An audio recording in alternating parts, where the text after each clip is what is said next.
네, 잘 지냈습니까? 2020년도 제1학기 한국 현대문학 입문 15번째 시간 시작하겠습니다. 벌써 15번째. 시간이 빠르다면 참 빠르죠? 코로나 시대에 배우는 한국 문학.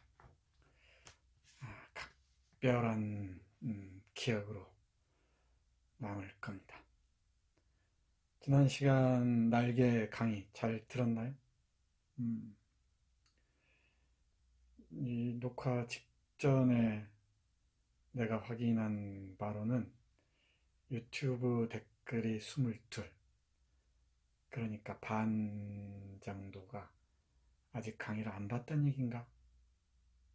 아니면 강의를 시청했는데 강의가 마음에 들지 않아서 댓글을 안 달았다는 얘기인가? 댓글은 출석부라고 얘기했는데요. 마음에 들지 않으면 마음에 들지 않는다고 쓰면 됩니다. 왜 이러이러한 부분을 이렇게밖에 못 읽느냐? 나라면 이렇게 읽을 텐데. 그런 얘기를 쓰란 말이에요. 계속 미루지 않았으면 좋겠습니다. 그리고 잘 알다시피 댓글에는 그 일자가 정확하게 남아있죠.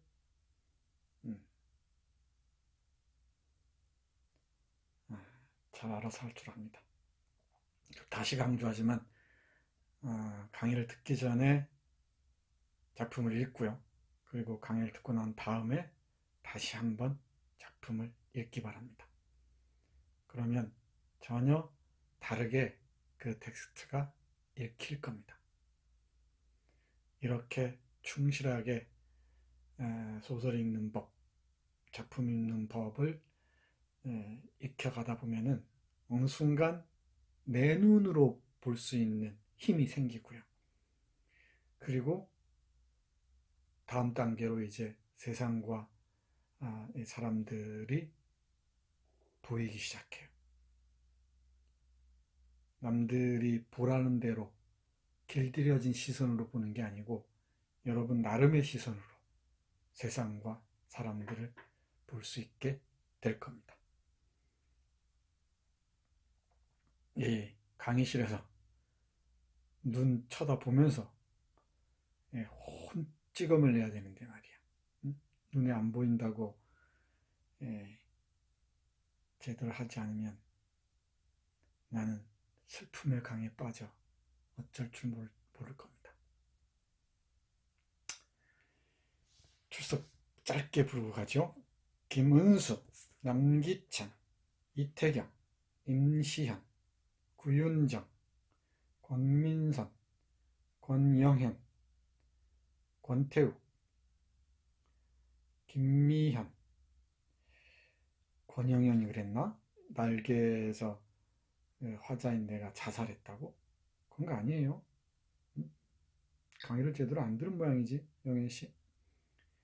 권태욱, 우리 태욱씨는 그 아달린 알약의 그 갑, 그 전개도의 의미를 찾아낸 것 같아요. 댓글 잘 읽어보세요. 댓글에 재밌는 게 많습니다. 김미연, 김소연, 김예림, 문주은. 우리 주은 씨가 뭐라고 얘기를 했는데, 날개를 미리 읽었다 얘기했나? 그리고 질문도 했던 것 같은데, 요청이었나요? 일본 우익의 이 자양분이 혐오와 증오다. 그것과 식민주의의 지속과 어떻게 연결되느냐. 그건 조금 더 내가 시간적 여유가 있을 때 설명을 할게요.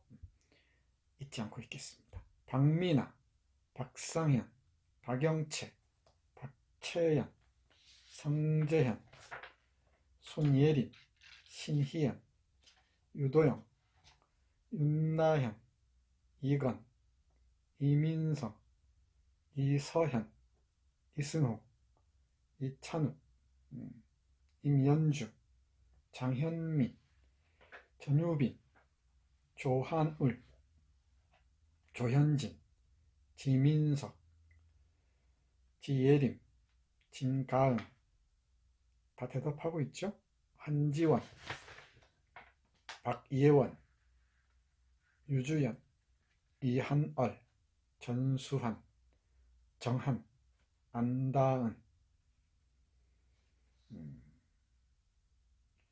우리 안다은이 이 댓글도 잘 달고 코멘트도 성실하게 잘 다는 것 같습니다.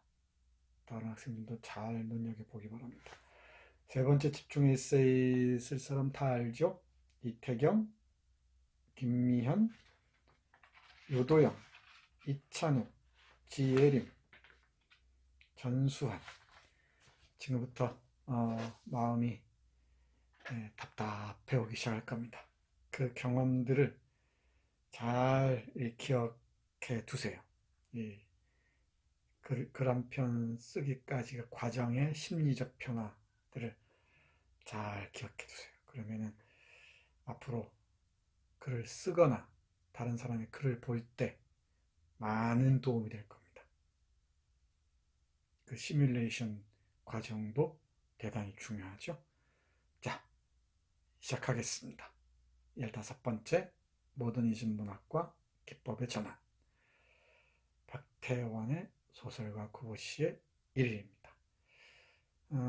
제목에서 이 소설을 읽는 방법이 거의 나와 있어요. 뒤에 설명하겠지만은 소설가인 구보라는 사람의 하루를 담고 있다는 뜻입니다. 이 소설가 구보실이라는 이 소설은 같은 제목으로 세 작가가 썼어요. 1930년대에는 박태원이 쓴 이 작품, 그리고 1960년대, 70년대 초반에는 최인훈 알죠? 최인훈이 쓴 소설가 구보시의 1일. 아주 재밌습니다. 조금 어렵다 싶긴 하지만, 그리고 1990년대는 주인석이라는 작가가 쓴 소설가 구보시의 1일이 있습니다. 주인석의 작품은 검은 상처의 블루스라는 소설집에 수록되어 있습니다. 대단히 재밌습니다. 80년대 풍경, 60년대 풍경, 30년대 풍경을 잘 볼 수 있는 작품들이죠. 소설가 구보시 시리즈입니다. 됐죠? 박태원, 최인훈, 주인석. 매력적인 그 창작 방법론이라는 얘기겠죠. 똑같은 방법으로 3번에 걸쳐서 소설이 쓰여진 거 보면은 창작 방법론이란 말을 했는데 좀 어려울지 모르겠어요. 뒤에서 얘기를 할게요. 오늘도 필기가 어렵습니다. 조금 전에 필기를 시도하다가 10분 정도 녹화하다가 끊겨버렸어요. 다시 처음부터 하고 있는 중입니다. 필기하지 않더라도 어떤 학생이 댓글 보니까 집중도가 많이 떨어지는 게 아니라 오히려 높아진다고 얘기하는 걸 보니까 괜찮은 것 같아요. 잘 집중하세요.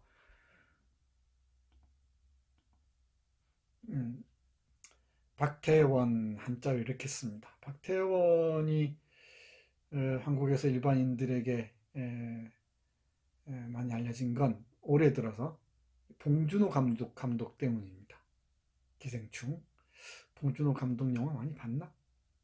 설국열차 봤죠? 그리고 뭐가 있더라? 괴물. 그리고 살인의 축. 죽이는 영화지. 참 걸출한 감독이죠. 그 무슨 DNA가 있는 모양이에요. 이 봉준호 감독의 외조부, 외할아버지가 박태원입니다. 그래서 이 연관 검색어로 봉준호, 박태원 찾아보면은 재밌는 얘기들이 많이 있습니다. 예. 박태원의 둘째 아들 박재영 씨라고 지금 수원 쪽에 계시는데 그분을 개인적으로 한 두어 번 만나본 적이 있습니다. 서울에서 태어났습니다. 서울 출생들 눈여겨보라 그랬죠? 누구 있었더라? 염상섭, 임화, 이상, 그죠? 그리고 박태원. 1934년에 소설가 구보시 1위를 씁니다. 우리 소설사의 하나의 사건이었죠. 36년, 37년에 천변풍경이라는 장편 소설을 연재를 해요. 이거 한번 꼭 읽어보세요. 청계천 변을 중심으로 해서 일어나는 그 일들을 아주 흥미진진하게 묘사한 장편 소설입니다. 세태 소설이라고도 해요. 30년대 경성 사람들, 청계천 옆에 살던 그 경성 사람들의 삶의 모습을 잘 알 수 있는 작품입니다.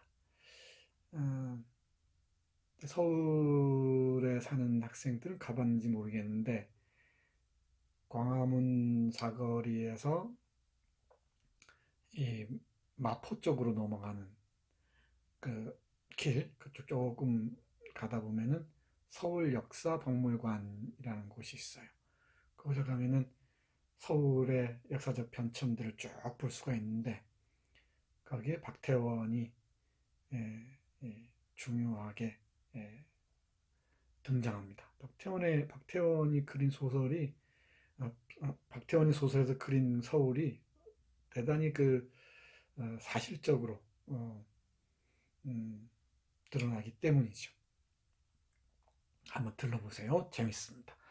이 문학과 장소성 이런 문제들은 2, 3학년 가면서 더 깊이 있게 배울 겁니다. 1938년에 성탄제라는 아주 훌륭한 단편 소설을 씁니다. 슬픈 작품이에요. 아마 내년 한국 현대문학 입문 시간에는 이 성탄제를 할 생각입니다. 같은 작품은 리바이벌 안 할 예정입니다. 물론 빼놓을 수 없는 작품은 있긴 있지만 1950년 한국전쟁 발발 후에 월북을 합니다. 사연이 아주 많아요. 요 얘기만 가지고도 1시간 얘기해도 모자랍니다. 참 할 얘기 많습니다. 그리고 북한으로 가서는 역사소설을 쓰는데 그 대표작이 갑오농민 전쟁입니다. 갑오농민 전쟁 80년대 말에 우리 남쪽에서도 간행이 됐어요. 내 방영은 볼 수 있습니다. 갑오농민 전쟁 86년에 북한에서 사망했습니다. 됐죠? 이 정도만 간략하게 알아두고 이제 박태원에 관심 있는 사람들은 탐구 활동을 하세요. 고등학교 때 많이 했다면서 탐구 활동.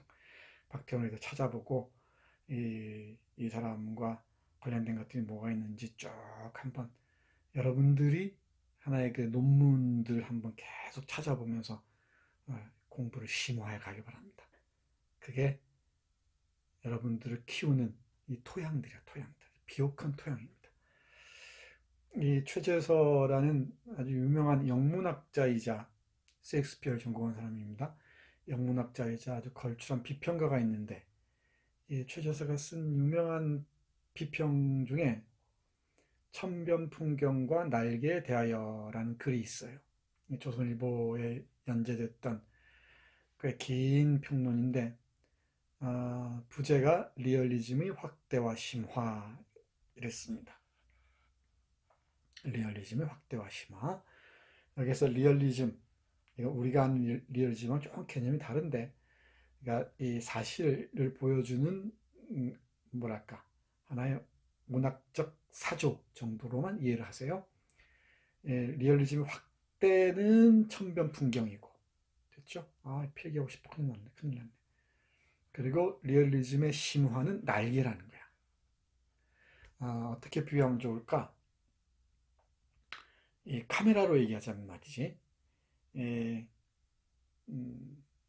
아주 그 성능이 좋은 그 비디오 카메라를 들고 찍은 게, 풍경을 찍은 게 천변풍경이라는 작품이라면 날개는 뭐라고 해야 되나요? 우리 이, 이 혈관 그 카메라라는 게 있죠. 우리 내시경 같은 거 있잖아요. 일종의 내시경 같은 거예요. 이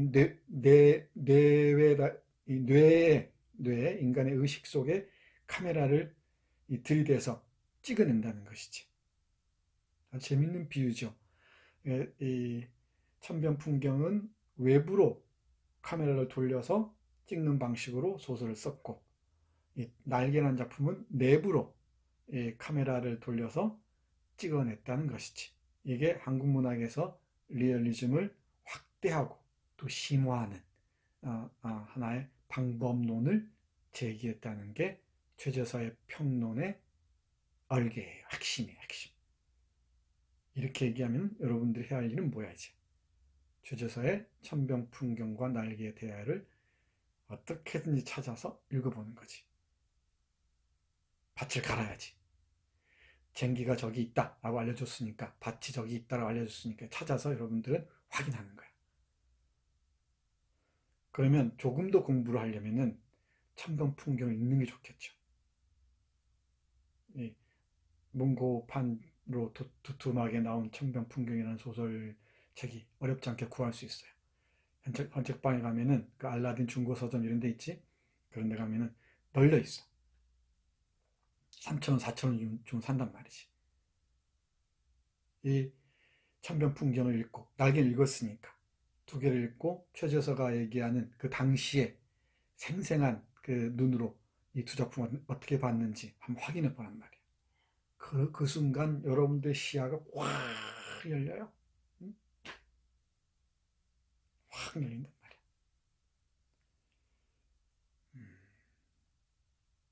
그게 대학생이야, 그게. 그게 공부하는 방법이고. 알았지? 내가 이렇게 잘 짚어줄 때 잘 따라가세요. 어? 하나하나 잘 따라가 보란 말이에요. 이 사진은, 내 사진을 좀 줄여볼까? 이렇게 옮겨볼까? 여기 보이죠? 여기 이상입니다. 이상.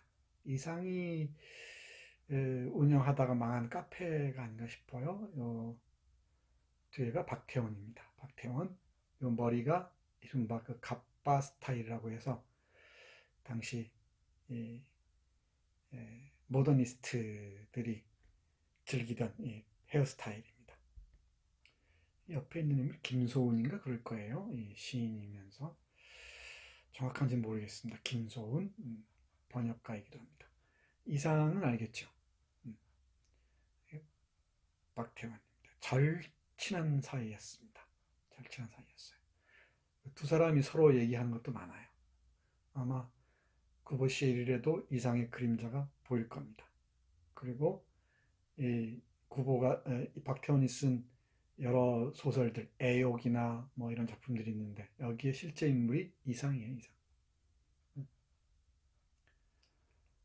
두 인물은 30년대 한국 모더니즘 문학을 지탱했던 두 축이었습니다. 그리고 이 그림은 여기 사인 보이나? 이상이지, 이상. 네. 오얏나무. 오얏나무가 뭐지? 오얏니 이러죠. 오얏니. 오얏나무가 뭐지? 자두나무예요. 자두나무. 자두나무 상자라는 뜻인데, 이상이라는 말은 구본웅, 지난 시간에 얘기했었지. 화가. 이 구본웅이 들고 다니던 이 물감통, 화구통이 있을 거 아니야. 화구통. 그 그림 그리는 도구를 담는 통이 있겠지. 그 화구통을 자두나무로 만들었나 봐요. 그걸 선물로 줬다고 하죠. 그 구본웅이가 이상에게. 그래서 이상이라는 필명을 지었다고 얘기를 해요. 정확한지는 모르겠습니다만은 호사가들이 재미로 얘기한 것 같습니다. 한번 찾아보세요. 이런 재미들도 쏠쏠하니까. 이상이 그린 박태원의 카리커처입니다.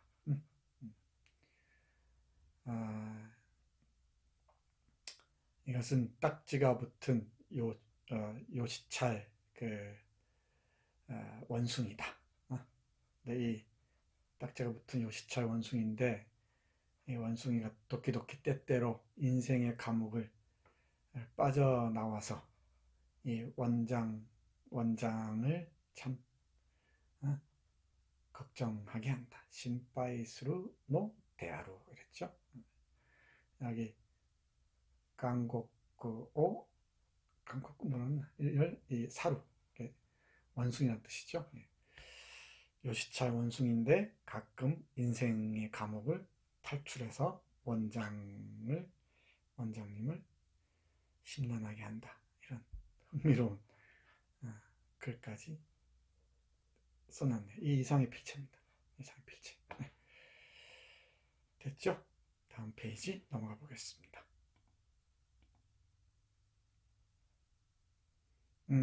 잘 봐야 돼요. 이게 우리 문학사의 중요한 장면들 중에 하나입니다. 혹시 그 2학년, 3학년 과목 이상 특강 내가 링크해 준 걸 본 사람이 있는지 모르겠는데 거기서도 이 조선중앙일보라는 신문의 한 부분을 보여줬었어요. 이런 걸 볼 줄 알아야 돼요.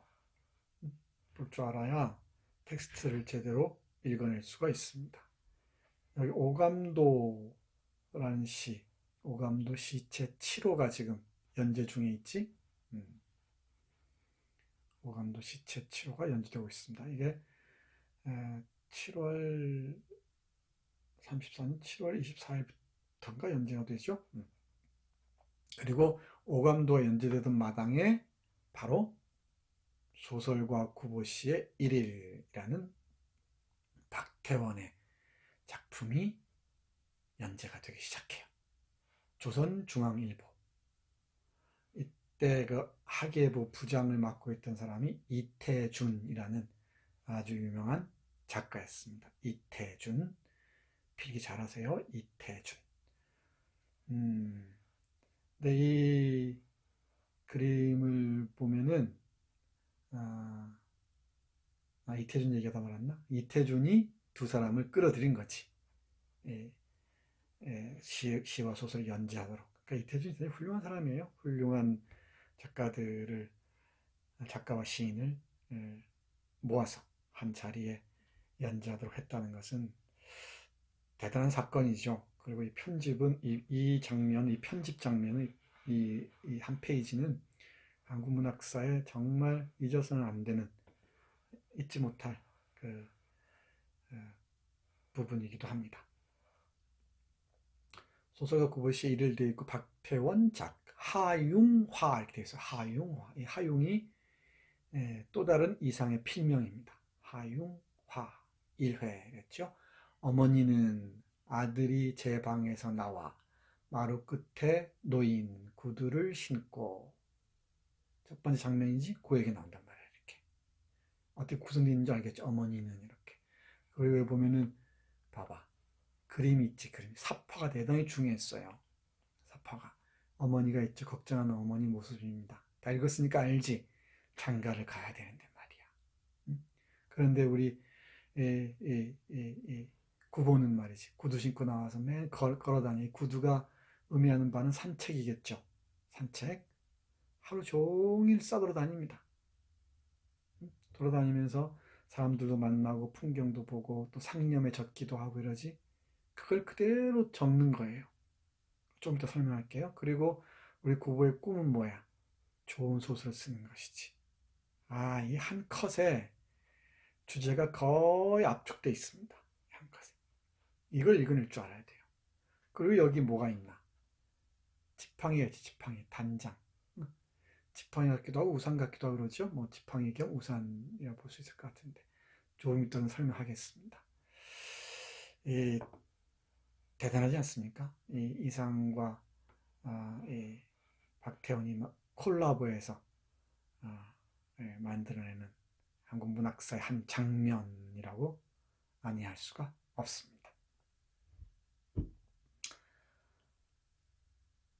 소설가 구보시의 일을 좀 더 들어가 볼게요. 1934년 8월 1일부터 9월 19일까지 조선중앙일보라는 상당히 진보적인 신문이었습니다. 동아일보, 조선일보가 양대 산맥이었는데 30년대에 등장한 이 조선중앙일보가 여운형이 한때 사장으로 했고 그랬죠. 여운형 이런 사람들 다 기억해야 돼요.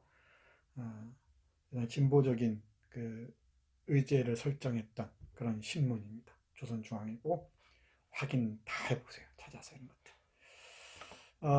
소설가 구보시의 일일은 소설가 구보시의 눈에 비친 1930년대 경성의 풍경을 그린 거야. 어떻게 그렸다고? 독특한 문체로. 박태열의 문체는 정말 독특합니다. 이걸 마라톤 문체라고도 하는데 끝없이 이어져요. 끝없이. 그리고 박태원의 소설들 중에 방난장 주인이라는 작품이 있어요. 방난장 주인. 방난이 아니고 방난장 주인이라는 이 소설이 있는데 그 카페에서 지식 청년들이 만나는 장면인데 문장이 끝나지 않은 소설입니다. 한 15페이지 되나요? 그런데 문장이 끝나지 않은 작품이에요. 재밌지? 그러니까 마침표가 없어요. 쭉 이어져 문장이. 쭉 이어집니다. 그리고 쉼표들이 많아요. 독특한 문체가 그랬잖아요. 쉼표들이 아주 많습니다. 대단히 독특한 문체입니다. 길고 쉼표들이 많고 그리고 여기 보면은 뭐 안과 약들이나 저 뒤에 보면은 동경에서 만났던 그 여성의 책 있죠. 윤리학 책인가? 무슨 책이야? 다 퀴즈 보면 다 나오는데 책에 목차들이 나오지. 그죠? 그런 식으로 이런 뭐 이 상표나 뭐 이 목차나 이런 것들이 바로바로 들어와요. 텍스트 속으로. 그 전에 볼 수 없었던 것이지. 그리고 제목을 시작하는데도 여기 보란 말이야. 이게 연재본에 어머니는 이렇게 하잖아. 이렇게. 그리고 행가리를 하고 들어가잖아. 마치 작은 제목처럼. 이게 한 문장이거든. 이게 하나의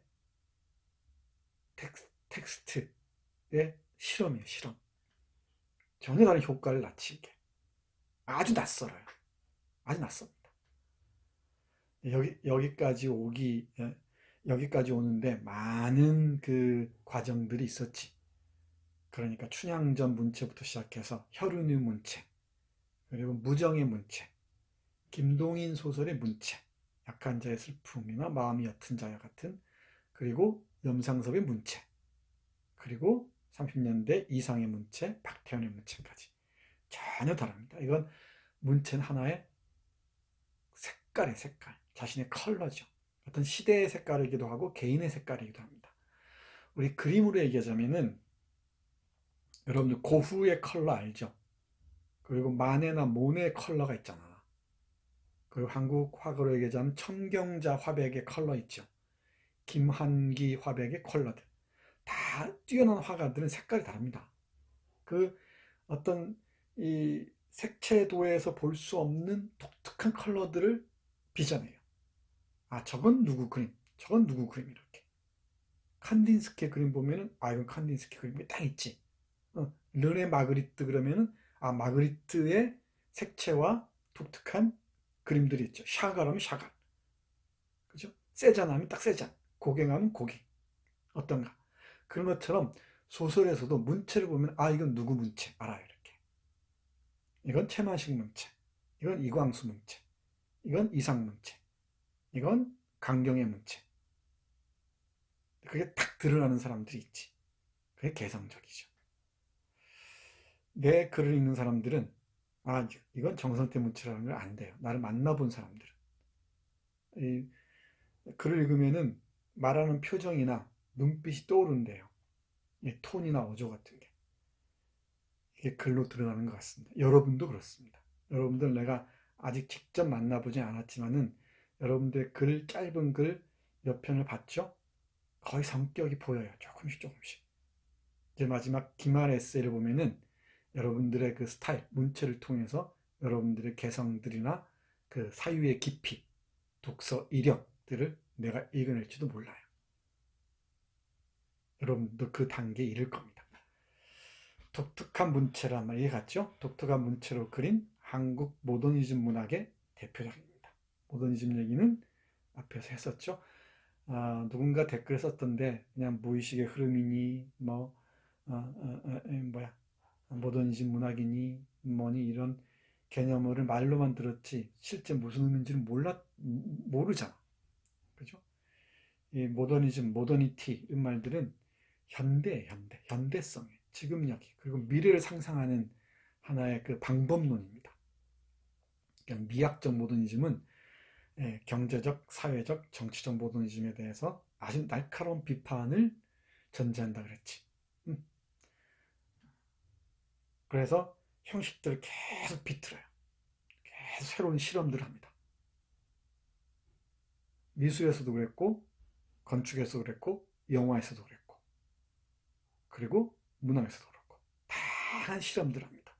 이미지를 전면에 부각시키기도 하고, 이미지즘 이러죠. 김광균의 시들, 그죠? 영화로 보자면은, 예를 들면 뭐야? 이 모자이크 방식을 도입한다거나, 그죠? 우리 영화사에서, 영화사에서 걸출한 작품으로 꼽히는, 예, 전함, 포촘킨, 이런 작품들 있지? 예, 뭐야? 몽따주 방식들, 몽따주 방식들. 이런 다양한 방식들이 등장이 되죠. 우리 옛날이란다. 얼마 전에 내가 여러분에게 링크해서 보라고 했는데, 안 본 학생 있을지 몰라요. 하녀라는 영화 있다 그랬죠. 김기영. 그런 이 영화의 편집과 촬영, 이런 게 감독의 철학을 그대로 보여주죠. 여기까지만 하자. 미학적 모더니즘, 예술적 모더니즘은 근대성 자체에 대한 비판을 포함하고 있습니다. 그래서 어쩔 수 없이 끊임없는 실험을 하게 되죠.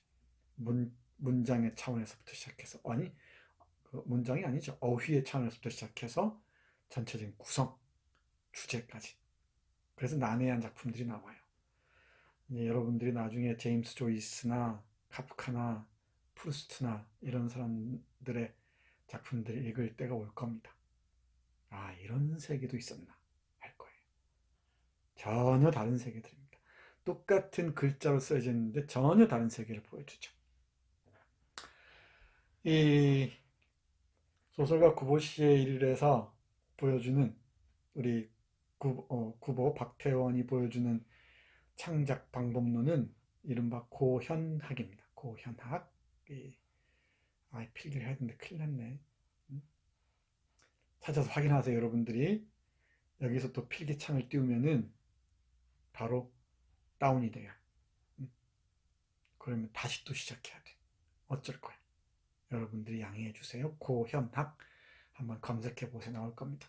우리 소설가 구보시의 일일이라는 텍스트에는 뭐라고 나오냐면 모데르 노로지오라고 나와요. 모데르 노로지오. 예? 요즘식으로 발음하면 모더놀로지입니다. 모더놀로지. 모던이 뭐더라? 여기 잘 따라보세요. 모던이 근대죠. 근대. 그죠? 왜 넘어가나? 넘어가면 안 되는데. 모던 근대죠. 그러니까 현대를 살피는, 연구하는 학문이란 뜻이에요. 이것과 짝을 이루는 학문이 고고학입니다. 고고학. 고고학이라는 말 들어봤지? 응? 고고학. 우리 발굴하고 하는 것들 있잖아요. 왜? 옛날 것들을 찾아내는 학문 있잖아. 찾아내서 그 의미를 읽어내는 학문들 있죠. 옛 것들을 발굴하고 탐색해서 그 의미들을 읽는 학문을 고학이라 그런단 말이야. 그럼 고현학은 현대의 학문을, 현대 모습들을 읽는 학문이겠지. 일본의 민속학자 켄이라는 사람인데, 이 켄 이름 성이 잘 기억이 안 나네요. 켄이라는 사람이 제안한 개념입니다. 고현학. 실제 고현학이라는 책을 쓰기도 했어요. 한국에는 번역이 안 되어 있는데 나는 이 책을 다 봤습니다. 정말 재밌습니다. 예를 들자면 이런 거예요. 어느 날 명동에 가서 오후 2시부터 오후 4시까지 명동에 가서 2시간 동안 지나가는 그 남성들의 구두를 쭉 살피는 거야. 신발 모양만. 그러면서 이 운동하시는 사람, 뭐 슬리퍼 신는 사람, 구두 신는 사람, 구두 중에서 어떤 구두 신는 사람 쭉 통계를 내는 거야. 그러면서 2020년 6월, 아니 5월이죠. 5월 몇 월 며칠 명동에 지나다닌 몇 명의 남성들의 구두 모습은 이렇다. 이런 식으로 그림을 그리고 통계를 내고 그러는 거야. 또 2020년 원룸의 풍경들 있죠. 여러분들이 좋아하는 이 원룸의 풍경들을 또 쭉 그려내. 2020년 청년들은 이런 데서 살아간다. 됐죠? 또 자취방을 그려낼 수도 있겠지. 또 여성들의 헤어스타일, 또 의상, 복식이라 그러죠. 이런 뭐 카페 풍경 이런 것들 쭉 모으는 거예요. 이게 고현학이야. 그걸 통해서 현재의 풍속들을 읽어내고자 했던 것이지. 이게 세월이 지나면은 아주 귀한 자료가 되지. 그래서 민속학자가 바로 이 제안한 개념이에요. 고현학. 대단히 재밌습니다. 그래서 뒤에 설명하겠지만은 박태원은 아침에 일찍 나와서 하루 종일 서울 시내를 여기저기 돌아다녀요. 돌아다니면서 본 풍경들, 만난 사람들, 그리고 이 만나면서 생각했던 것들을 쭉 쓰는 거야, 이렇게. 이게 창작 방법론이에요. 그 방법론을 구보 자신이, 이 구보가 박태원의 호다, 이 구보 자신이 고현학이라고 명명한단 말이야. 이해 갔지? 이것만 알면은 소설 다 읽은 거예요. 이건 특별한 방법이 있는 게 아니고 글 쓰는데, 이 사람이 아침에 엄마의 지청구를 뒤로 하고 집을 나와서 하루 종일 경성을 시내를 싸돌아다니다가 새벽 2시가 돼서야 집에 돌아오는 얘기구나. 이거야. 그럼 여러분도 할 수 있겠지. 이런 걸 사실 과제를 내야 되는데. 응? 응? 여러분 사는 곳, 예를 들면 우리 구미에 사는 누구더라? 구미에 사는 사람 구미에 사는 사람대로, 남원에 사는 사람 남원에 사는 사람대로, 광주에 사는 광주에 사는 사람은 광주에 사는 대로, 천안에 사는 사람 천안에 사는 사람대로, 구미에 사는 사람은 구미에 사는 대로, 부천에 사는 사람은 부천에 사는 대로, 서울에 사는 사람은 서울에 사는 사람대로 하루 나가는 거야. 하루 나가서 뭐 전철을 타든 버스를 타든 뭐 자전거를 타든 쭉 둘러본단 말이지. 어디를 좀 카페도 들르고 극장도 들르고 하겠지. 그리고 이 스마트폰에다가 메모를 하겠지. 이제. 메모를 해서 집에 와서 그걸 쭉 쓰는 거야. 쭉 쓰면서 극장에 갔다가 어떤 영화를 봤는데, 영화를 보면서 나는 오래전에 만났던 누구누구를 생각했다. 됐죠? 그리고 영화관을 나와서 이 카페에 갔더니 카페에서 우연히 내 중학교 동창을 만났다. 내 중학교 동창은 뭐 글 쓴다고 깝죽거리더니 지금은 뭐 공대 가서 엉뚱한 짓 하고 있다. 뭐 이런 얘기들 할 수 있겠지. 그 방법론이야, 그 방법론. 이런 방법론이라고 얘기했는데, 창작 방법론이라고 얘기했는데 말은 쉬운데 이걸 처음 시도하는 건 대단히 어려워요. 얘기가 아주 길어집니다. 이른바 산책 모티프, 산책이라고 해요.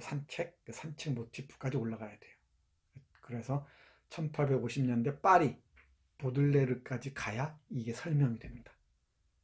그러니까 나중에 꼼꼼하게 하나씩 알려줄게요. 배울 거 참 많죠? 여러분들은 참 좋겠습니다. 배울 게 많아서. 무궁무진합니다. 그래서 보들레르부터 시작해서 누굽니까? 네. 이 프랑스의 작가들 있죠. 이 발자크나 누구야? 에밀 졸라나, 그리고 이 프루스트를 거쳐서 그건 누구예요? 이 독일의 뛰어난 철학자, 그 아케이드 프로젝트를 쓴 사람, 또 갑자기 생각이 안 나.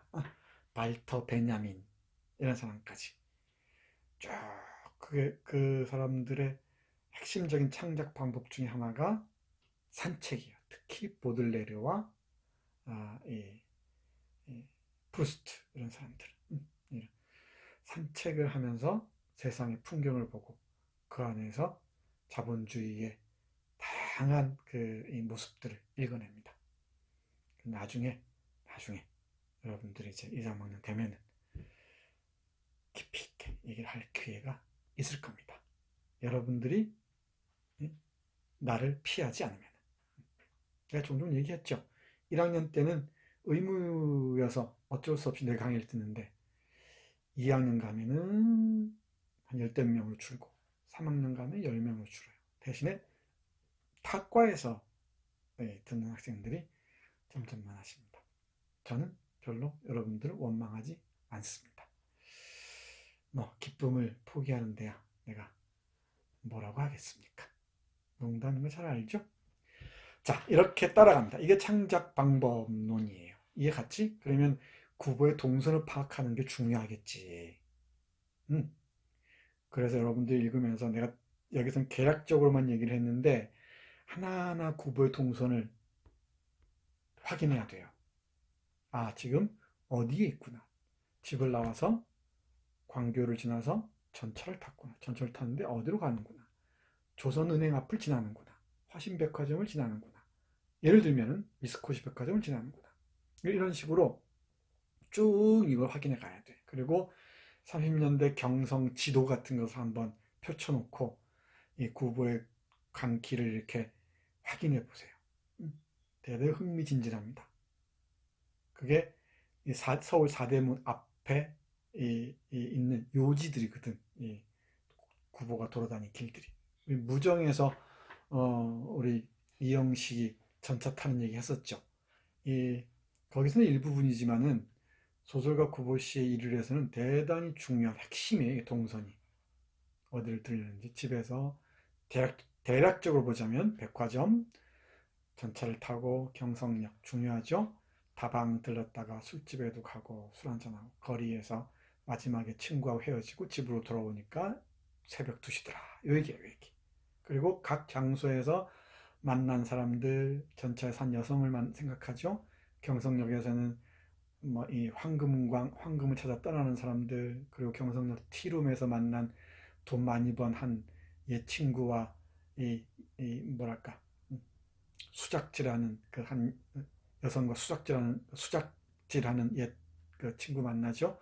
다방에서 친구들 또 옛 사람들 만나고 또 소년 노트를 두고 왔는데 또 소년이 가져다 주고 하는 기억나죠? 이런 것들 어떤 가는 길목을 쭉 따라서 거기에서 이 상념을 펼치는 거예요. 이렇게 안 어렵지? 그게 이 소설의 창작 방법이에요. 이제 내 안내를 따라서 읽으면 아주 편하게 어렵지 않게 읽을 수 있을 겁니다. 그리고 재밌을 거예요. 눈에 이 뭐가 들어왔구나. 이 구보의 눈에 뭐가 포착됐구나. 어떤 광고가 보였구나. 어떤 사람의 표정이 보였구나. 어떤 풍경이 보였구나. 이런 걸 쭉 따라갈 수 있단 말이지.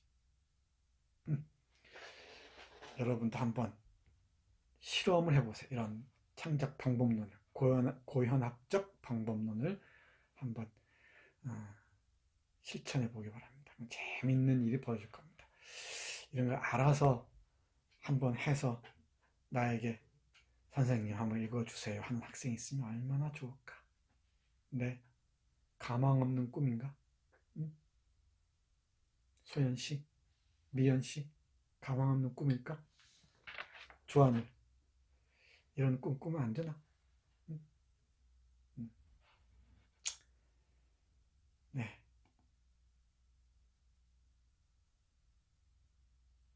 이 사진 보이죠? 조선 인더스트리얼 뱅크 K조. K조는 경성의 일본식 발음입니다. 여기 쪽 서울 사는 사람 혹시 알 줄 모르겠는데 서울 사는 사람 잘 몰라요. 옛날 산업은행 자리인데 지금 남아 있습니다. 여기 남아 있어요. 광교 쪽에 이쪽이 종로고 이쪽이가 종로고 저기에 보이는 남산이고 이게 관악산일 거야 아마. 이렇게 보고 찍은 것 같아요. 저기 넘어가면은 여기가 서울역쯤 되고요. 그죠?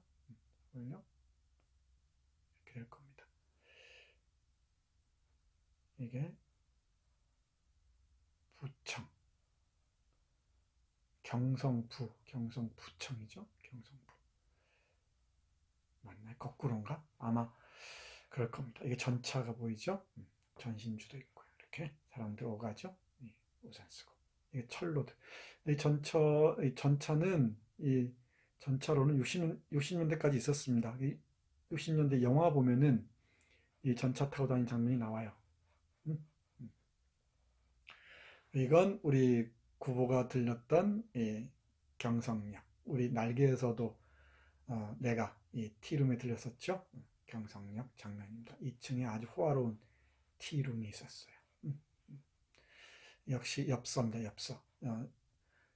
이 총독부에서 시정, 그러니까 우리가 행정을 이렇게 잘하고 있다는 것을 자랑하기 위해서 엽서를 만들어서 이렇게 배포를 했는데 그게 지금 남아 있는 겁니다.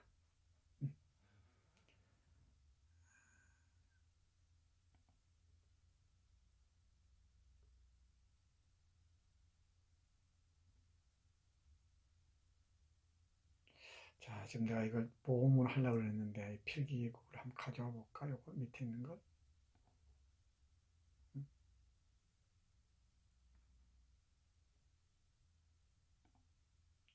제발. 괜찮은 것 같죠? 실업자의 아들, 어머니의 마음. 요것만 가능할 것 같아요. 이 쓸쓸한 모습입니다. 실업자의 아들을 둔 어머니의 마음. 우리 앞에서 그림에서 봤었지. 여기에서. 이거 기억나요? 갔다 와 볼게요.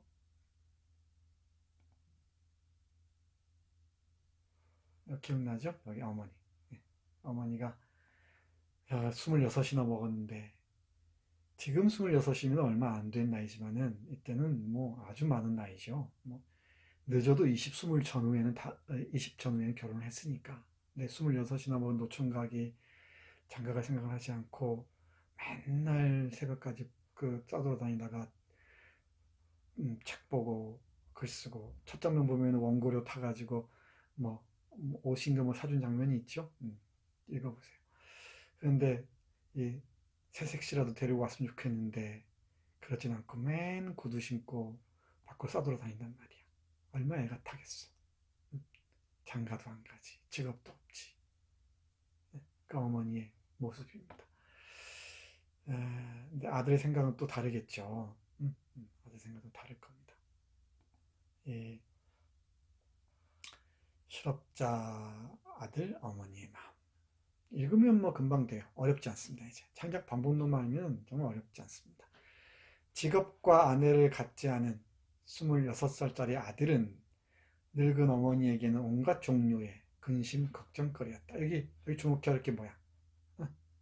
주목해야 할 게. 여기 보이죠? 쉼표들. 이 박태원이 비교적 짧게 쓸 때나 길게 쓸 때나 쉼표를 아주 자유자재로 활용을 해요. 뭐 일본어 문체와 일정한 관계가 없진 않겠지만은 그렇다 하더라도 이건 박태원만의 독특한 스타일을 보여주는 게 아닌가 싶어요. 이 쉼표 활용이. 여러분들 글 쓸 때 쉼표를 한번 잘 활용해 보세요. 그럼 전혀 다른 글이 됩니다. 다른 문장이 됩니다. 어디에서 쉼표 찍고 안 찍느냐가 그 문장의 호흡뿐만 아니고 문장의 결을 전혀 다르게 할 때가 많습니다. 그 연습도 자꾸 해야 돼요. 우선 낮에 한 번 집을 나서면 아들은 밤늦게나 되어 돌아왔다. 뭐 이거 하루 이틀도 아니고 거의 매일 그러는 모양이지. 늙고 쇠약한 어머니는 자리도 깔지 않고 맨바닥에 가 팔을 괴고 누워 아들을 기다리다가 곧잘 잠이 든다. 편안하지 못한 잠은 2시간씩 3시간씩 계속될 수 없다. 그러다 보니까 잠깐 잠이 들었다 깰 때마다 어머니는 고개를 들어 아들의 방을 바라보고 어머니는 아들이 어서 돌아와지라 빌며 또 어느 틈엔가 꼬박 잠이 든다. 눈에 선하지. 음?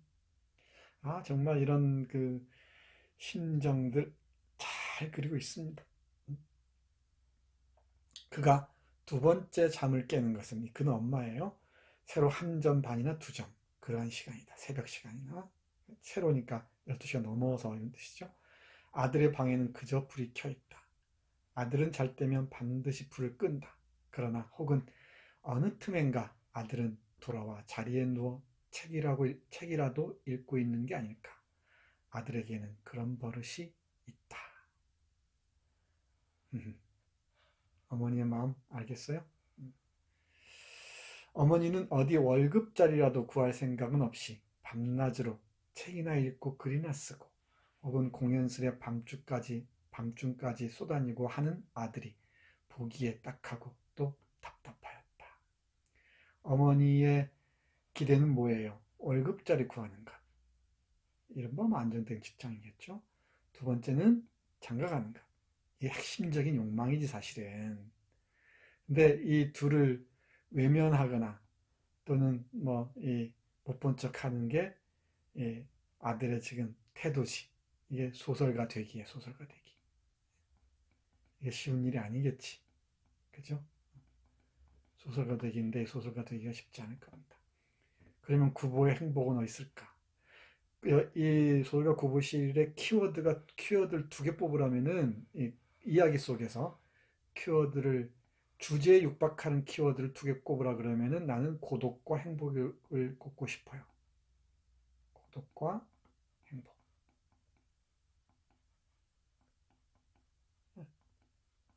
이 행복은 일상적인 행복일 겁니다. 월급자리라도 얻고 또 일정하게 돈이라도 벌고 그리고 남들처럼 장가라도 가서 버젓한 번듯한 살림을 꾸미는 게 어머니가 바라는 것이기도 하고 그걸 충족시켜주는 동시에 나도 일상의 행복을 맛볼 수도 있겠죠. 그런데 여기에 다가갈 수 없는 또 고독이 있죠. 이 고독과 행복 사이에 뭐랄까요? 길항이라고 얘기할까? 아니면은 긴장이라고 얘기할까요?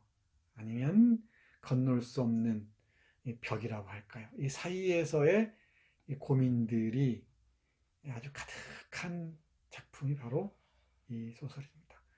지금하고 그렇게 다르지가 않지. 대단히 모던해요. 대단히 모던합니다. 지금 이거 낯설지가 않아요.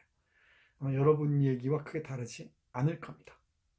어떤가? 그렇지? 그게 다르지 않을 겁니다. 여러분들의 행복은 어디에 있습니까? 한 번쯤 생각해 봤으면 좋겠네요. 다음 페이지 볼게요. 창작 방법론과 관련해서 주목해야 될 게 바로 주목해야 할 사물이 바로 이 대학 노트와 단장입니다. 대학 노트와 단장이에요.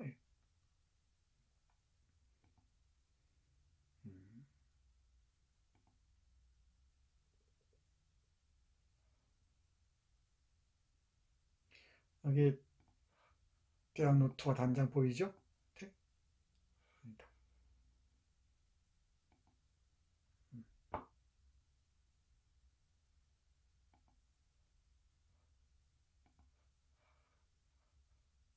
대학 노트와 단장 보이죠? 단장이 짧은 지팡이 이런 뜻입니다. 색깔이 바뀌었나? 단장 됐죠? 짧은 지팡이. 짧은 지팡이는 아까 그 그림 보면서 얘기했죠. 우산 모습일 수도 있고 모양일 수도 있고 지팡이 모양일 수도 있을 것 같습니다. 거꾸로 짚으면 이렇게 우산이 지팡이 겸용으로 사용되기도 하죠. 산책하는 모습이잖아요. 아주 많아요. 산책과 관련된 책들이. 이런 얘기하면은 한번 찾아보세요. 산책에 관한 책들 검색해보고 소설도 있고 그래요. 로베르토 발장가른 독일 작가가 쓴 불온한 산책 이런 책도 있고 우리 장자크 루소의 책도 있고 그러죠. 고독한 산책자의 몽상도 있고, 산책은 중요한 사유의 방법 중에 하나입니다. 자, 아무튼 그 얘기는 이쯤 하고, 대학 노트는 이제 가면서 기록하는 거겠죠. 그러니까 뭐 구두가 있어야 맞는데 구두 신고 지팡이 짚고 대학 노트 끼고 갑니다. 이게 하나의 이제 소설 쓸 준비가 다 돼 있는 거야. 응? 이해 갔지? 딱 앞에 설명했습니다. 이건 어렵지 않습니다. 개찰구 앞에 두 명의 사내가 서 있었다. 이렇게 보는 거예요. 어떻게 쓰는지만 보세요. 낡은 파나마는 파나마에서 쓰던 모자, 일진 모자입니다. 이런 거 하나하나 찾아서 여러분들은 확인해야 돼요. 이 어휘들 하나하나. 여러분들은 대충 있는 사람들이 아니야. 문학을 전문적으로 하는 사람, 공부한 사람들이야. 문학과 언어를. 낡은 파나마에 못이 두루마기 입고 노란 구두를 신고. 좀 이상한가? 그죠? 그리고 손에 조그만 보따리 하나도 들지 않은 그들을 구보는 확신을 가져 확신 있게 무직자라고 단정한다. 저는 무직자일 거야. 그리고 이 시대의 무직자들은 거의 다 금광브로커에 틀림없었다. 금광브로커. 30년대 금광붐이 불거든. 금광붐이 불어요. 너도 나도 금을 캐자. 노다지란 말이 이때 나오지. 노터치라는 말에서 나와요. 이 미국인이나 일본인들이 금광을 많이 가지고 있었지. 특히 일본인들이 금광을 가지고서 다 금을 캐내죠. 여기 조선 사람들도 금광 중에 한 구찌라 그러는데 한 영역을 사서 파고 들어가서 금이 발견되면은 떼부자가 되는 거지. 졸부가 되는 거죠. 그걸 노리는 사람들이 아주 많았어요. 그래서 이 금광 브로커를 이 모티프로 한 작품들이 많아요. 우리 이태준의 복덕방인가? 영월영감인가? 그렇죠. 영월영감도 그렇고 채만식의 금의 정렬도 그렇고요. 또 뭐야? 여러분들이 백석의 시 읽었을 거야. 백석의 여승이라는 작품 기억나나? 여승?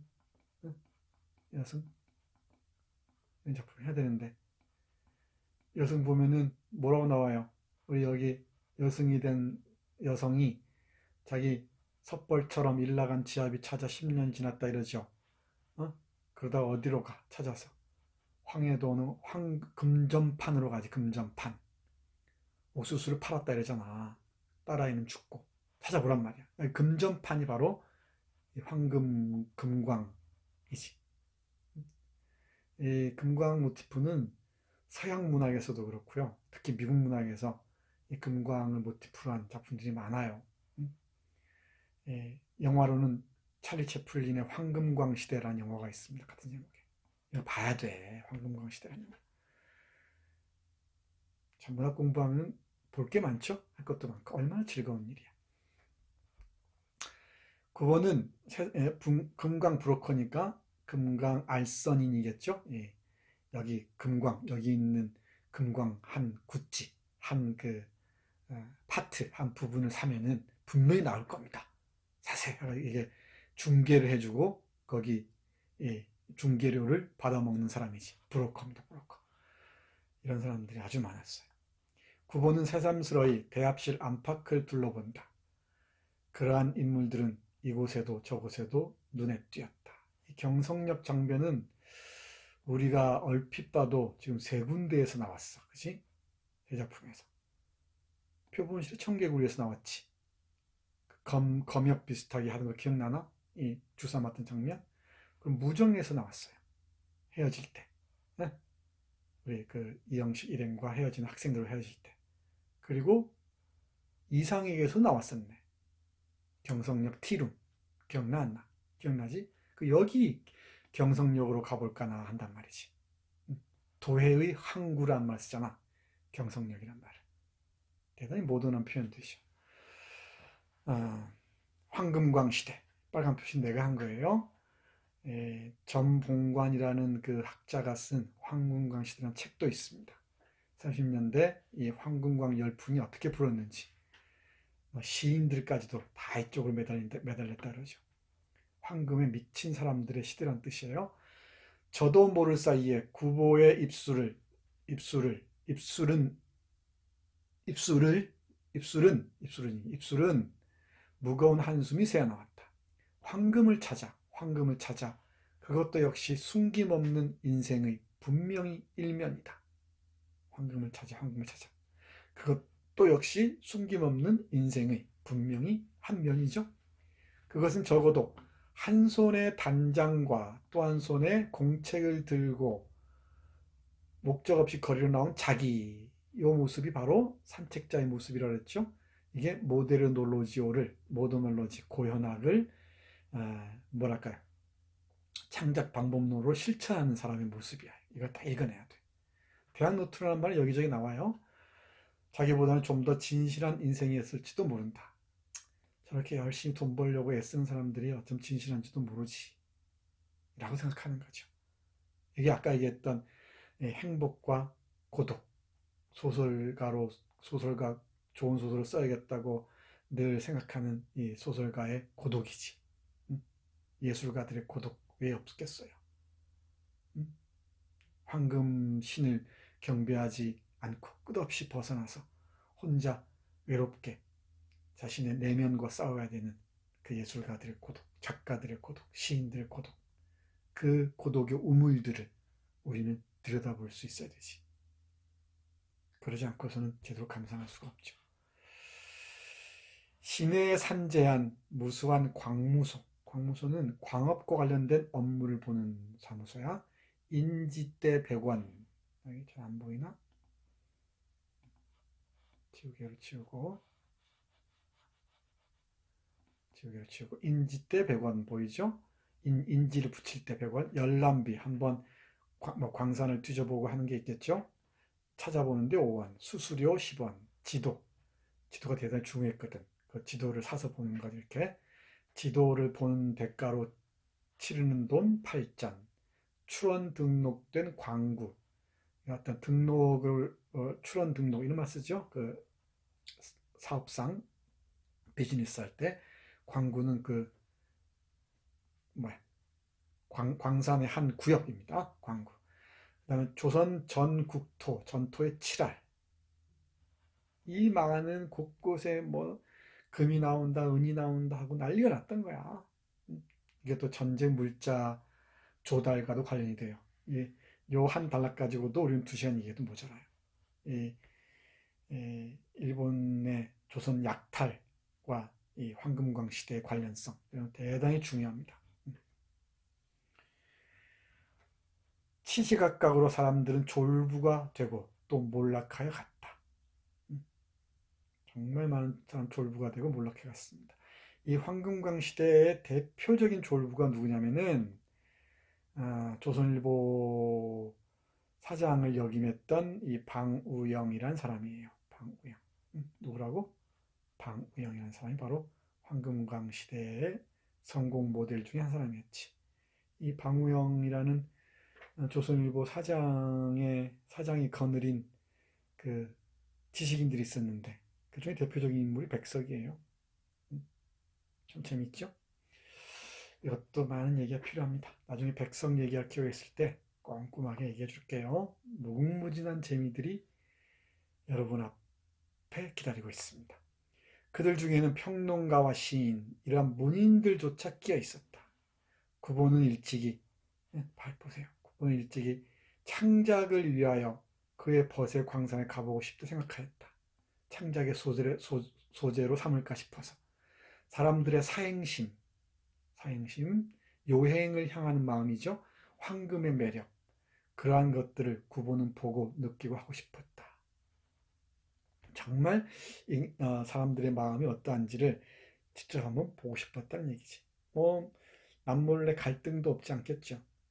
여러분들 로또 복권도 사는 사람들 많이 있을 거예요. 그리고 로또 발표하기 직전에 그 스릴도 느끼죠.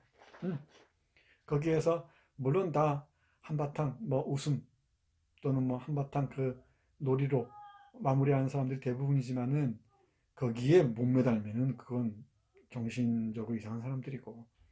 근데 어찌됐든 로또 한 장 사서 꾸는 꿈들 대단하지. 근데 그때 심리적인 이 경고 같은 것들도 한번 여러분들이랑 상상해 보기 바랍니다. 재밌죠? 이 대학노트와 지팡이를 들고 나선 거리에서 이런 장면을 봅니다. 경성역 개찰구 앞에 모인 사람들을 보고 황금광 시대에 대한 반상을 펼쳐놓습니다. 이렇게 쓴다는 얘기야. 작품이 이렇게 쓰여지고 있다는 거야. 알겠지? 이 상념은 그러니까 다양한 방향으로 뻗어나갈 수가 있는 거죠. 여성에게도, 또는 뭐 얘 친구에게도, 또 뭐 일본에서 만난 어떤 짝사랑에게도 향할 수 있는 것이겠지. 자, 다음 페이지입니다. 아까 얘기했었죠? 고독. 고독이 키워드입니다. 고독. 여러분들은 고독합니까? 고독하죠? 자, 어떻게 쓰는지 보세요. 조그만, 이게 문장의, 이 작품의 한 부분이 이렇게 딱 행가리 하는 거, 이게 큰 글씨로 되어 있습니다. 원래는. 큰 글씨로 되어 있어요. 이게 하나의 이 미학적인 장치예요. 이렇게 쓰는 게. 시에서 행가리가 대단히 중요하죠. 행을 나누고, 연을 나누고, 여백을 어떻게 주는가가. 여기서 마찬가지입니다. 그 효과를 노리는 겁니다. 그 절을 나누는 그 효과를 노리면서도 하나의 이 뭐랄까요, 문장이 하나에 포섭되지 않는 방식으로 또 얼마든지 쓰일 수 있다는 것을 보여주지. 여러분도 한번 시도해 보세요. 한 개의 기쁨을 찾아 구보는 남대문 안에서 밖으로 나가보기로 한다. 남대문 안에서, 남대문 이렇게 생겼나? 밖으로 나오면 바로 경성역입니다. 여기가 남대문 시장이고요. 이쪽이 서울시청이죠. 이쪽 영풍문고를 끄겠습니다. 나오면 여기가 경성역이 있고 이쪽 용산이에요. 이쪽에 한강대교가 쭉 있습니다. 여기 이 경성역이 대단히 중요한 그 뭐랄까 그야말로 항구 노릇을 했던 거죠. 그러나 그곳에는 불어드는 바람도 없이 양옆에 웅숭그리고 앉아있는 서너 명의 지객꾼들의 그 모양이 매겁다. 구보는 고독을 느끼고, 고독을 느끼고, 고독. 여러분들의 가장 소중한 자산이 바로 고독이어야 합니다. 이 고독은 두 가지 종류라고 해야 되나? 두 가지 성질의 고독이 있다 그랬죠. 하나는 되게 부정적인 의미의 고독입니다. 남으로부터 외면당해서 어쩔 수 없이 갇히는 고독이 있습니다. 고독사 할 때 그런 고독이에요. 뭐 이 관계를 다 단절당한 상태에서 자기 혼자서 이 뭐랄까 저 깊은 헤어나올 수 없는 늪으로 빠져든 상태. 이게 부정적인 의미의 고독이지. 반면에 긍정적인 의미의 고독은 정말 그야말로 내가 늘 얘기하듯이 방법적으로, 또는 쉽게 얘기하자면은 전략적으로 관계를 일단 끊고 내 내면을 응시하는 시간을 확보하는 겁니다. 그때 고독의 시간이 시작돼요. 그러니까 스마트폰도 끊어보고, SNS 다 끊어보고, TV 같은 거 다 끊어보고, 정말 책 한 권과 내가 딱 앉아서 하루 종일 얘기를 나눈다 치자. 그 고독의 시간. 이건 내 정신과 영혼을 살찌게 하는 정말 풍요로운 시간이 되겠지.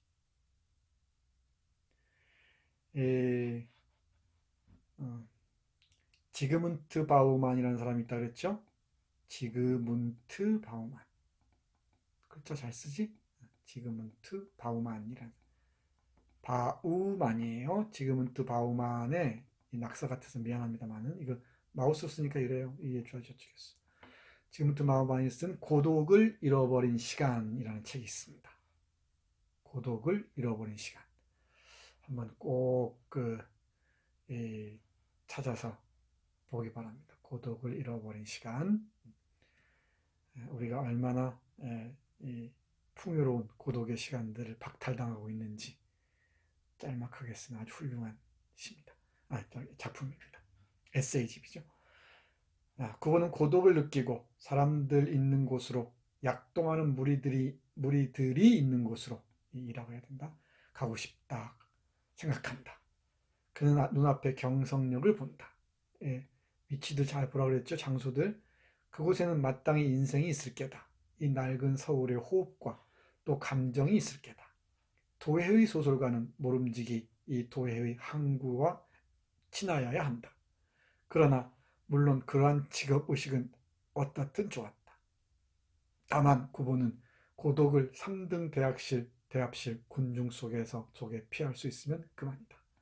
피할 수 있을까? 고독을. 그러나 오히려 고독은 그곳에 있었다. 고독은 그곳에 있었어요. 군중 속에 있었습니다. 군중 속의 고독 아시죠? 이런 것도 찾아서 확인하세요. 누가 쓴 책에 어떤 부분에서 나오는 말인지. 군중 속의 고독.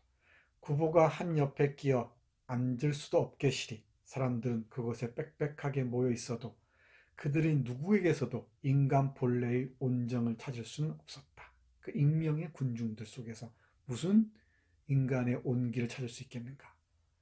그네들은 거의 옆의 사람들에게 한마디 말을 건네는 일도 없이 오직 자기네들 사무에 바빴고, 그리고 간혹 말을 건네도 그것은 자기네가 타고 갈 열차의 시간이나 그러한 것에 지나지 않았다.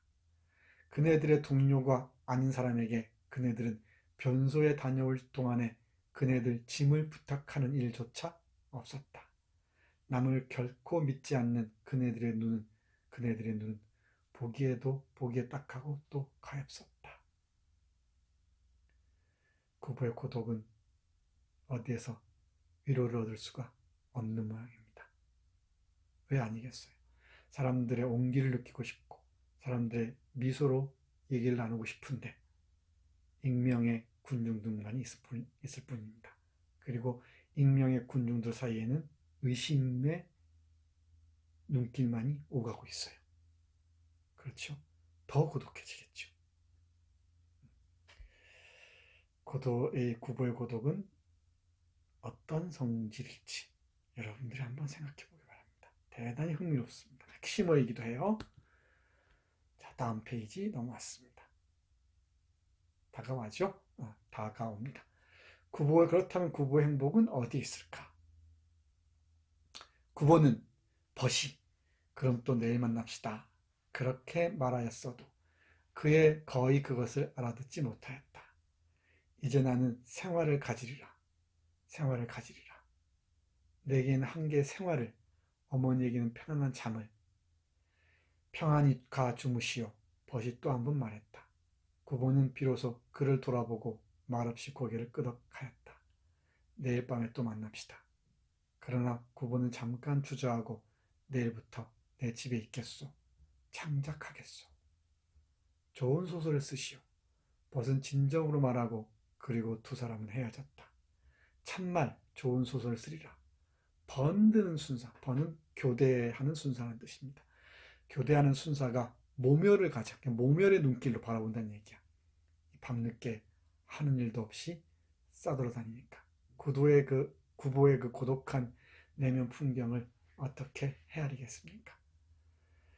모멸을 가져 모멸 어린 눈길로 그를 훑어보았어도 그는 거의 그것에서 불쾌를 느끼는 일도 없이 오직 그 생각에 조그만 한계의 행복을 갖는다. 조그만 한계 행복이 뭡니까? 참말 좋은 소설을 쓰리라. 앞에서는 한계의 생활, 일상을 갖고 싶다고 얘기해놓고서 그리고 어머니가 편히 잠들게 하고 싶다고 얘기해놓고서 좋은 소설 쓰고 싶다고 얘기하죠. 소설가의 고독은 무엇일지 여러분들은 어떻게 생각합니까? 어때요? 어렵지 않죠? 소설가 구보 시일 처음 읽는 사람은 되게 어려워합니다. 어렵지 않아. 이 열쇠를 발견하면 돼요. 소설가 구보 시 1일로 들어가는 열쇠. 날개를 잇는 열쇠도 있었죠. 내식의 열쇠였습니다. 내식의 열쇠는 추리소설을 한번 읽어보자 하는 것이었지. 그러면 소설가 구보 시 1일은 뭘로 읽어보자고? 지팡이와 노트를 읽어보자는 거지. 지팡이 짚고 나서서 공책에 길거리에서 본 어떤 장소에서 본 사람들, 풍경들, 떠오른 상념들 그걸 노트에 쓴 대로 소설로 옮겼구나. 그렇게 읽으면 쭉 와닿아요. 알겠지? 그러면은 이게 창작 방법론이고, 이게 이 30년대를 대표하는 우리 한국 문학의 대표작 소설가 구보시의 일일구라는 걸 딱 알 수가 있지. 그리고 여러분의 모습과 한번 딱 포개 보세요. 응? 90년이 지났는데 얼마나 다른지. 여러분 사는 그 동네들 한 바퀴 쭉 돌면서, 일테면은 예린 씨의 소설가 지망생 예린 씨의 일일, 이렇게 예를 들면은, 그죠? 또 누가 있을까? 어, 어, 어, 드라마 아티스트 지원 씨의 일, 이런 식으로 산책을 하면서 여러 가지 모티프들, 소재들을 얻을 수 있겠죠. 그걸 바로바로 쓰는 거야. 스마트폰 메모 기능 좋잖아요, 요새. 그 메모에다가 바로바로 쓸 수 있지. 그걸 조금 이렇게 다듬어서 한 편의 글로 쓰는 거. 어떤가? 어떤가? 이렇게 글 쓰는 훈련들을 해나가야 돼. 방법들을 자꾸 찾아가야 돼. 이걸 딱 알면은 짠! 하고 소설가 구보시 일일이 보일 겁니다. 그리고 최인훈은 조금 다르긴 하지만 주인석의 소설가 구보시 일일도 쫙 보일 거야. 그러면 여러분들이 이제 여러분 시대에 여러분만의 소설가 구보시 일일을 쓸 수 있어야 되지. 이걸 패러디하든 아니면은 그대로 좋은 의미에서 모방을 하든. 그죠? 네. 이 소설가 구보시의 일의 내용으로 들어가면 할 얘기가 너무너무 많습니다. 그 안에 너무너무 많아요. 황금강 시대도 그렇지만은 그 안에 그 연애의 풍경, 사랑이란 무엇인가, 연애란 무엇인가 부터 시작해서 하나하나 그 장소의 배치들, 욕망의 문제, 정말 할 얘기들이 많습니다. 그리고 이 동선이 갖는 의미, 하나하나 다 하기는 어려우니까 여러분들 한번 찾아보세요. 그러면 이제 여러분들이 여기저기 찾아보면 쭉 나올 거야, 보일 거야. 소설가 구보시 일과 관련해서, 이건 소설가 구보시가 걸은 길들, 움직인 동선들을 중심으로 쓴 글이구나 하는 게 쫙 보이면서 몇 개 참조하면은 확 눈이 뜰 거예요. 그 개안에 환희들이 있어요. 눈이 뜰 때 기쁨들. 응? 이 눈이 뜰 때 그 환희들이 있단 말이에요. 직접 맛보기 바랍니다. 자, 오늘 소설가 구보시의 일 함께 살펴봤습니다. 마지막 그 엽서는 화신백화점입니다. 지금 종로타워 있는 자리죠. 그 삼성 종로타워 있죠. 그 자리에 있던 백화점입니다. 이 화신백화점 얘기에도 끝도 없어요.